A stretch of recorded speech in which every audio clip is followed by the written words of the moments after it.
हार का सहारा बाबा श्याम हमारा, हर संकट से लड़ जाता हूँ लेकर नाम तुम्हारा, नाम तुम्हारा। हो हार का सहारा बाबा श्याम हमारा। नमस्कार, स्वागत है आपका आप प्रखर नवनीत में। मैं बबलू सैनी। आज हम आपको मिलवाने आए हैं एक ऐसी शख्सियत से जो धार्मिकता है उसके मार्ग पर ले जाने के लिए युवाओं को, जो कि उनको एक धार्मिकता की तरफ खींचने का कार्य कर रहे हैं। आज हमारे साथ में मौजूद हैं भजन गायक कुलदीप जी शर्मा, जिनसे हम बात करेंगे कि आखिर इनके भजन की शुरुआत कैसे हुई, इन्होंने भजन में किस प्रकार से रुचि दिखाई और आगे किस प्रकार से बढ़ते चले गए। तो सर, बहुत बहुत स्वागत है आपका हमारे चैनल में। बहुत बहुत धन्यवाद आपका। तो आपने जो भजन की शुरुआत, मतलब भजन गाने की शुरुआत किस प्रकार से हुई आपके जीवन में? कब से ये विचार बना कि मैं भजन गाना शुरू करूं? देखिए, मेरी जो स्कूलिंग हुई है वो हुई है आदर्श विद्या मंदिर से, जो कि आरएसएस का स्कूल है, जहाँ पे शुरू से ही हिंदू धर्म से रिलेटेड ही पूरी शिक्षा दी जाती है। वहाँ से ही एक कहीं ना कहीं एक दिल में ये था कि क्योंकि हम लोग प्रार्थना प्रेयर करते थे, तभी से मैं गाने लगा था। बट धीरे धीरे ये हुआ कि स्कूलिंग आगे चलती गई तो वो एक चीज़ कहीं छूट गई, बट जो चीज़ दिमाग में थी वो नहीं निकल पाई। और मैंने जैसे जैसे मैं बड़ा होता गया तो मैंने लिखना जारी रखा। फिर उसके बाद मैंने मेडिकल में मैंने एडमिशन लिया, फार्मेसी में। उसके बाद मेरा प्रोफेशन पूरा चेंज हो गया, लेकिन कहीं ना कहीं जो लिखने की जो एक ललक थी वो जारी रही और मैं लगातार लिखता गया। स्पेशली मुझे भजन लिखने का बहुत शौक़ है, इसमें मुझे शांति मिलती है।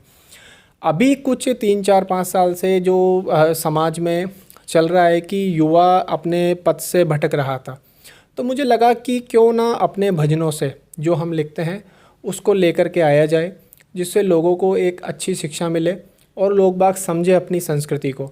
तो मैंने उस लेखन को भजन में मैंने उसको चेंज किया कि किस तरीके से हमको आगे लोगों को लेकर के जाना है।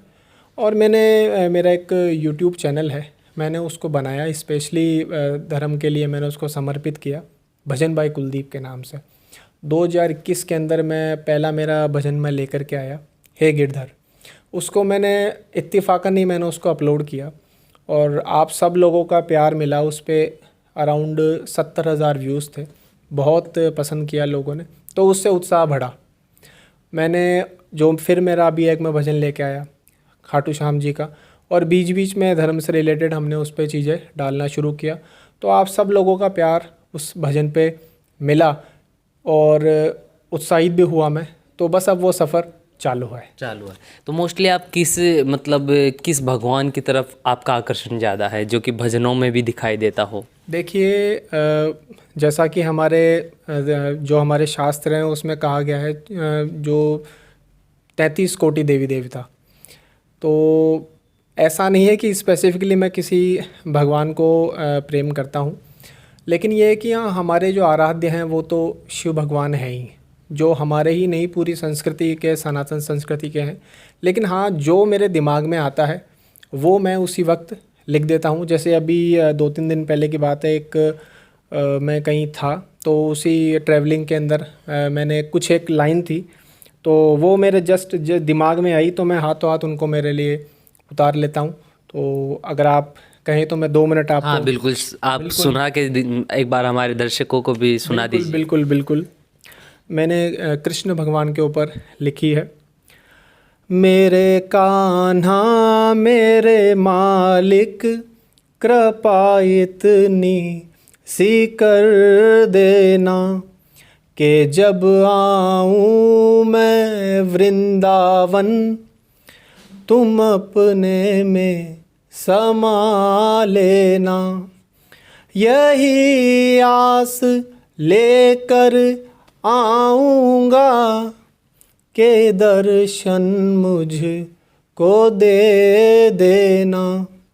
मेरे भोले मेरे कान्हा, कृपा इतनी सी कर देना कि जब जाए इस दुनिया से शरण तुम अपनी दे देना, के वापस नहीं आऊं जगह इतनी सी दे देना, मेरे कान्हा मेरे मालिक शरण तुम अपनी दे देना। यही सफ़र है जो मुझे जहाँ भी कुछ भी मेरे दिमाग में आता है मैं उसी वक्त नोट डाउन कर लेता हूँ।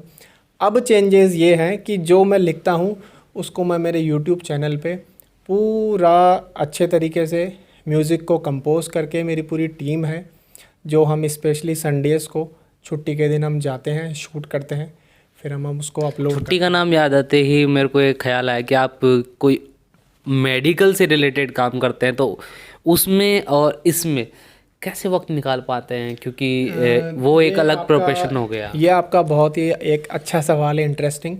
मेरे पास गुजरात और राजस्थान दोनों है। मेरा मेनली जो जॉब है वो है ट्रैवलिंग का, लेकिन संडे मुझे मतलब शनिवार को भी मेनली मैं नाइट में मैं फ्री रहता हूँ और संडे को पूरा फ्री रहता हूँ। तो मैं कोशिश करता हूँ कि जो छुट्टी का दिन है वो वेस्ट ना हो। मतलब मेरे जीवन का एक दिन मुझे मिलता है तो मैं कोशिश करता हूँ कि वो वेस्ट ना हो और मैं कुछ अच्छा लिख पाऊँ। इवन मैं जब ट्रैवलिंग पे रहता हूँ तो वहाँ के पर्टिकुलर जगह के, वहाँ के जितने भी अच्छे अपने स्पिरिचुअल प्लेसेस हैं, मंदिर है, मैं वहाँ पे उनका विज़िट करता हूँ और देखता हूँ कि कुछ अच्छी चीज़ अगर ले लूँ और लेके किसी और को ट्रांसफ़र कर सकूँ। तो हाँ, टाइम तो कम मिलता है, लेकिन हाँ संडे जब मिलता है तो उसका पूरा यूटिलाइज़ करता हूँ। अच्छा, तो जैसे कि अभी संडे को ही अपनी जो गायकी को वक्त दे पाते हैं, लेखनी को वक्त दे पाते हैं, इन फ्यूचर ऐसा भी हो सकता है कि भगवान की कृपा रही तो कि फुल टाइम भजन की तरफ आकर्षित हो जाए? देखिए, ऊपर वाले की कब क्या मर्ज़ी रहेगी वो हमारे कंट्रोल में नहीं है, लेकिन हाँ मेरा ये मानना है कि ऊपर वाला अगर आपको कोई काम जो भी काम देता है आपको वो प्रॉपर शिद्दत से करना चाहिए और अपना 100% देना चाहिए। लेकिन अगर आप मान लीजिए अब आपके ही अगर जीभ पे सरस्वती बैठी है और अगर ऐसा कुछ हो जाएगा तो वो काम भी शिद्दत से निभाएंगे और अभी तो साथ साथ में निभा ही रहे हैं। लेकिन हाँ ये है कि ये मुझे अच्छा लगता है करना। अच्छा लगता है। अच्छा, तो इस गायकी में और इस मेडिकल के प्रोफेशन में जो ये भाग दौड़ और खींचातान की जो लाइफ हो चुकी है, इसमें पारिवारिक सहयोग कैसा है आपका? देखिए, पारिवारिक सहयोग की मैं बात करूं तो हमेशा से ही मेरे को मेरी जो फैमिली है उन्होंने सपोर्ट किया है। मैं अगर मेरे फादर की बात करूं तो वो मुझे 2010 में छोड़ के चले गए थे। मेरी मदर भी 2005 में चली गई थी। बट पर्टिकुलर मेरी जो वाइफ़ है, मेरे बच्चे हैं, मेरा बेटा अभी 11th में है, बिटिया मेरी 10th क्लास में है, तो मैं उनसे पूरा शेयर करता हूँ कुछ भी लिखता हूँ तो। इसके अलावा मेरी जो सिस्टर्स हैं, मेरे इन लॉज़ हैं, सबको पता है कि हाँ मेरे को शौक़ है गाने का। तो मैं कुछ भी जब नया लिखता हूँ तो सबसे पहले मैं उनको भेजता हूँ, जो मेरे बड़े हैं उन सब का आशीर्वाद लेता हूँ।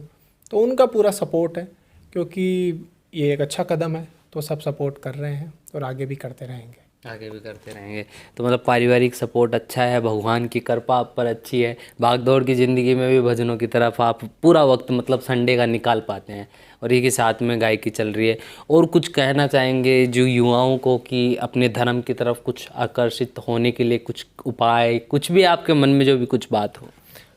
देखिए, मैं आपके चैनल जो प्रखर नवनीत है, मैं उसके माध्यम से सबको यह कहना चाहूँगा कि कोई टाइम ऐसा था जब हम लोग मंदिर जाते थे, तो शास्त्रों में भी ये लिखा हुआ है कि मंदिर जब हम जाएं तो मंदिर का जो गर्भगृह है, हमारी जो वहाँ पे मूर्ति है, जो गुंबद है, ये सब मिलके हमको एक पॉजिटिव एनर्जी देते हैं। शास्त्रों में लिखा हुआ है कि जब हम मंदिर जाते थे तो हम वो एनर्जी गेन करने के लिए जाते थे, कुछ सीखने के लिए जाते थे। भगवान कृष्ण ने भी हमको यही कहा है। बट आज जो सिनेरियो है वो हम मंदिर तब जाते हैं जब या तो हम बहुत ज़्यादा टूट जाते हैं या फिर हमें कुछ मांगना होता है, हम जाके सीधा बोलते हैं भगवान हमको ये दे दो। ऐसा नहीं होना चाहिए। मैं सबसे यही कोशिश करूँगा कि आप उस एनर्जी को लेने की कोशिश कीजिए और उस एनर्जी को लेकर के अपने जीवन में आप जो भी काम कर रहे हो, किसी भी प्रोफेशन में, आप इंजीनियर हैं, आप डॉक्टर हैं, आप खिलाड़ी हैं, आप कुछ भी हैं, आप उस एनर्जी को लेकर काम करेंगे तो 100% आप सफल होंगे। और उसके साथ साथ माँ बाप का आशीर्वाद। मैं जो मेरा यूथ है मैं उनको यही कहना चाहूँगा कि इस तरीके से अपने धर्म को आगे बढ़ाएं और दूसरा जो अपने धर्म ग्रंथ हैं उनसे भी जुड़े। ये चीज़ें हो गई तो भारत को विश्व गुरु बनने से कोई नहीं रोक सकता। क्यों? क्योंकि भारत में सबसे ज़्यादा संख्या युवाओं की है। बिल्कुल। अच्छा, आपके भजनों में सबसे ज़्यादा जो कि पॉपुलर भजन कौन सा है? अभी जो रिसेंटली मेरा एक भजन आया था खाटू श्याम जी का, वो सबसे पॉपुलर। 2 लाइन सुनाएंगे उसकी? बिल्कुल, अगर आपकी आज्ञा है तो मैं अरे सुना देता हूँ। आज्ञा नहीं, हम तो आपसे रिक्वेस्ट कर रहे हैं कि सुना बिल्कुल, दीजिए। प्रखर नवनीत के लिए मैं 2 लाइनें सुना देता हूँ। खाटू श्याम जी का भजन है जिस पे मेरे अभी तक 1,10,000 व्यूज़ आ चुके हैं। हार का सहारा बाबा श्याम हमारा, हार का सहारा बाबा श्याम हमारा, हर संकट से लड़ जाता हूँ लेकर नाम तुम्हारा, नाम तुम्हारा, हो हार का सहारा बाबा श्याम हमारा। हारे का सहारा श्याम हमारा। तो ये थे हमारे साथ में जो भजन गायक हैं कुलदीप जी, जिन्होंने अपनी खूबसूरत आवाज़ में हमें 2 भजन भी सुनाए। अभी तो एक नया लिखा इन्होंने, वो भी हमें सुना दिया। साथ ही जो इनका सबसे प्रसिद्ध भजन जो श्याम बाबा के ऊपर लिखा गया और गाया गया, वो हारे का सहारा श्याम बाबा हमारा, ये भजन भी इन्होंने हमें गा कर सुनाया। और साथ ही बताया कि किस प्रकार से अपने जीवन को जो बैलेंस करते हुए ये गायकी पर भी ध्यान दे रहे हैं, अपनी लेखनी पर भी ध्यान दे रहे हैं और धार्मिकता की तरफ किस प्रकार से ये युवाओं को लाना चाहते हैं, ये विचारधारा भी इन्होंने बताई। तो ये थे हमारे साथ में कुलदीप जी। और ऐसे ही खबरों के लिए जुड़े रहे हमारे चैनल के साथ। सब्सक्राइब, लाइक, शेयर करना ना भूलें। धन्यवाद।